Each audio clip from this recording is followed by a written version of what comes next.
Wait லாஸ்ல இந்த ஒரு தப்பை மட்டும் பண்ணவே பண்ணாதீங்க அப்படின்னு சொல்லக்கூடிய ஒரு 5 தவறுகள் பற்றி தான் இன்னைக்கு பார்க்க போகிறோம். ஒரு 1 வீக்லேயே வெயிட்டை குறைக்க போகிறேன்.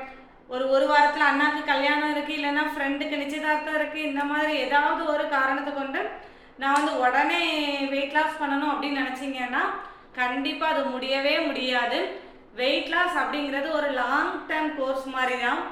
அது வந்து என்ன சொல்லணும்னா ஒரு ஜஸ்ட் ஒரு 5-6 மாதமாவது அதுக்கு டைம் கொடுத்தாக்கி நமக்கு ஈஸியாக ஹெல்த்தியாக வெயிட் லாஸ் ஆகும். நம்ம உடனே வெயிட் லாஸ் பண்ணணும் அப்படின்னு சொல்லிட்டு எடுத்தோம்னா தவறான வெயிட் லாஸ் முறைகளை தான் நம்ம கடைபிடிப்போம். ஸோ அதனால வெயிட் லாஸ் பண்ணணும்னா ஃபஸ்ட்டு நீங்கள் ஒரு 4 மந்த்தாவது ஜஸ்ட்டு ஃபிக்ஸ் பண்ணி வச்சுக்கோங்க. நான் கூட என்னோட வெயிட் லாஸ் ஸ்டார்ட் பண்ணும்போது டிசம்பர் மந்த் ஸ்டார்ட் பண்ணேன். நான் வந்து அதுக்கு அடுத்த வருஷம், அதாவது இந்த வருஷம் ஏப்ரலில் வெயிட் லாஸ் பண்ணணும், அதுக்கு முன்னாடி பண்ணிடணும், அந்த மாதிரி ஒரு எய்மோடு தான் பண்ணினேன். வெயிட் லாஸ் பண்ணணும் அப்படின்னு நினச்சிங்கன்னா ஒரு 6 மாதம்லாம் நீங்கள் டைம் கொடுத்து வெயிட் லாஸ் பண்ணிங்கன்னா ரொம்ப ஹெல்த்தியாக வெயிட் லாஸ் பண்ணலாம், அதை அப்படியே மெயின்டைனும் பண்ணலாம்.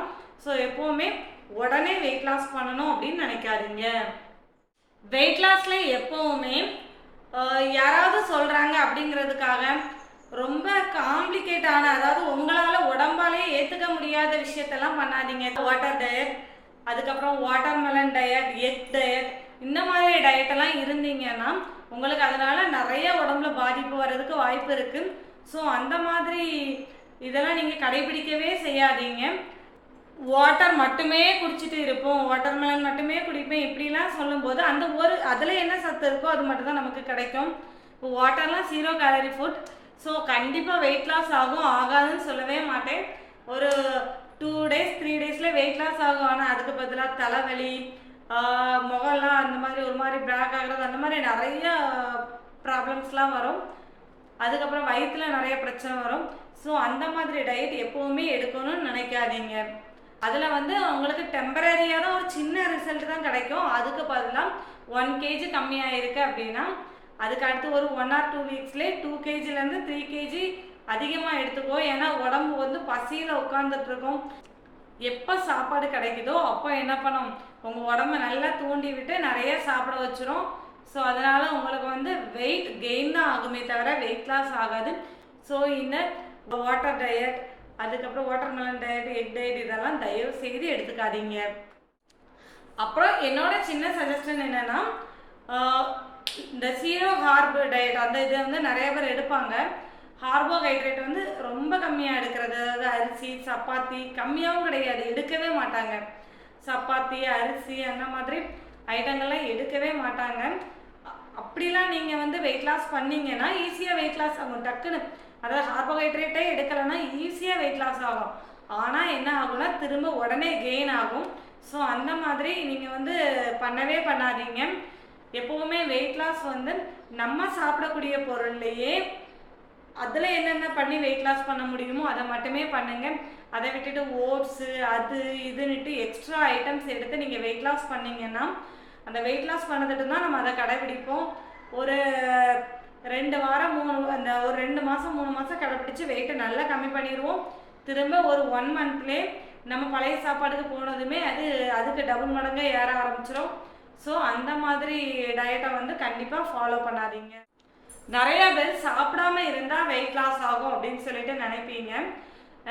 அதனால் மார்னிங் சாப்பிடாம அப்படியே மார்னிங் சாப்பாடை ஸ்கிப் பண்ணிடுவாங்க. அதுக்கப்புறம் இல்லைன்னா மதியம் சாப்பிடாம இருப்பாங்க. இந்த மாதிரிலாம் நிறைய பேர் பண்ணுவாங்க. நீங்கள் ஈவினிங் சாப்பாடை ஸ்கிப் பண்ணுறது கூட ஓரளவுக்கு ஓகே. ஆனால் மார்னிங் சாப்பாடும் மதிய சாப்பாடும் நமக்கு கண்டிப்பாக வேணும். நம்ம உடம்பு செயல்படுறதுக்கு நம்ம கொஞ்சம் சாப்பாடு உள்ள கொடுத்தாதான் அது வந்து கொஞ்சம் எனர்ஜெட்டிக்காக செயல்படும். ஸோ அதனால் கண்டிப்பாக மார்னிங் சாப்பாடை மட்டும் ஸ்கிப் பண்ணவே பண்ணாதீங்க. அதனால் நிறைய நோய்களும் வர்றதுக்கு வாய்ப்பு இருக்குது. ஸோ மார்னிங் சாப்பாடு மட்டும் எப்போவுமே கரெக்டாக ஒரு 9 o'clock 9 o'clock எடுத்துக்கோங்க. 9 o'clock to 10 o'clock எடுத்துக்கிட்டால் ரொம்ப நல்லது. நீங்கள் ஒர்க் எங்கேயாவது போகிறீங்க அப்படின்னா கொஞ்சம் முன்னக்கூட்டினாலும் எடுத்துக்கலாம். டயட் இருக்கும்போது பிஞ்ச் ஈட்டிங், அதாவது அப்பப்போ அதை எடுத்து சாப்பிட்றதெல்லாம் கொஞ்சம் கம்மி பண்ணுங்கள். ஒரு 3 வேளை சாப்பாடுனா அந்த 3 வேளை கரெக்டாக சாப்பிடுங்க. அந்த டைமை கணக்கு பண்ணி இந்தந்த டைம்னா அந்தந்த டைமை கணக்கு பண்ணி ஓரளவுக்கு சாப்பிடுங்க. மற்றபடிக்கு இடையில எப்போவாவது ஒரு டைம் ஸ்நாக்ஸ் எடுத்தால் பரவாயில்ல. எப்போவுமே ஸ்நாக்ஸ் எடுத்துகிட்டே இருந்தோன்னா நம்ம உடம்புல வந்து எப்போவுமே சுகர் லெவல் வந்து தூண்டப்பட்டுக்கிட்டே இருந்ததுன்னா, நம்ம அடிக்கடி சாப்பிட்டுக்கிட்டே இருந்தோம்னா நமக்கு வந்து வெயிட் ஈஸியாக கெயின் ஆகிரும். ஸோ வந்து வெயிட் கெயின் ஆகிறதுக்கு கண்டிப்பாக அந்த பிஞ்ச் ஈட்டிங்லாம் கொஞ்சம் கொஞ்சம் கம்மி பண்ணிக்கோங்க.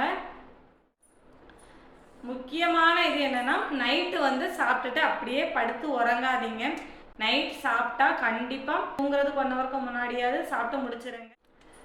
தூங்கி முழிச்சா நான் வெயிட் லாஸ் ஆயிடணும் அந்த மாதிரி நினைக்க மாதிரி 1 வீக் 2 வீக்கில் வெயிட் லாஸ் ஆகணும் அப்படின்னு சொல்லிட்டு ரொம்ப ஷார்ட் டைமில் வெயிட் லாஸ் ஆகணும்னு நினைக்காதீங்க. அதே மாதிரி ஃபேன்சி டயட், அந்த வாட்டர் டயட், வாட்டர்மெலன் டயட் இதெல்லாம் எடுக்காதீங்க. அதெல்லாம் டெம்பரரியான வெயிட் லாஸ் தான்.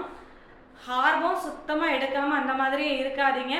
பிகாஸ் அந்த மாதிரி இருந்தோன்னா நம்மளோட லைஃப் ஸ்டைல் நம்ம திரும்ப மாறும்போது நமக்கு திரும்ப வெயிட் கெயின் ஆகும். ஸோ அதை பண்ணாதீங்க. மார்னிங் சாப்பாடை வந்து கண்டிப்பாக ஸ்கிப் பண்ணாதீங்க. கடைசியாக நைட்டு வந்து சாப்பிட்ட உடனே படுத்து தூங்காதீங்க. இதுதான் இன்னைக்கான டிப்ஸு. உங்களுக்கு வெயிட் லாஸில் ஏதாவது சந்தேகம் இருந்ததுன்னா கீழே கமெண்ட் பண்ணுங்கள். எனக்கு தெரிஞ்ச வரைக்கும் நான் வந்து உங்களுக்கு அதுக்கு ஆன்சர் பண்ணுறேன். வெயிட்டை குறைக்கிறது அவ்வளோ பெரிய மலையை தூக்குற விஷயம்லாம் கிடையாது. ரொம்ப சப்ப விஷயம்தான். என்ன சொல்ல, நீங்கள் அதெல்லாம் பிடிச்சி பண்ணீங்கன்னாக்கி உங்களுக்கே அது பழகி போயிடும். சூப்பராக இருக்கும். என்னோடய வெயிட் லாஸ் ஜேர்னியில் நான் நல்லா சாப்பிட்டேன், நல்லதை மட்டும் சாப்பிட்டேன். எனக்கே அந்த டைம் வந்து எனக்கு ரொம்ப பிடிச்சிருந்தது. என் உடம்பு ஒரு மன செலவுலையோ நல்ல பெரிய மாற்றம் எனக்கு கிடச்சிது.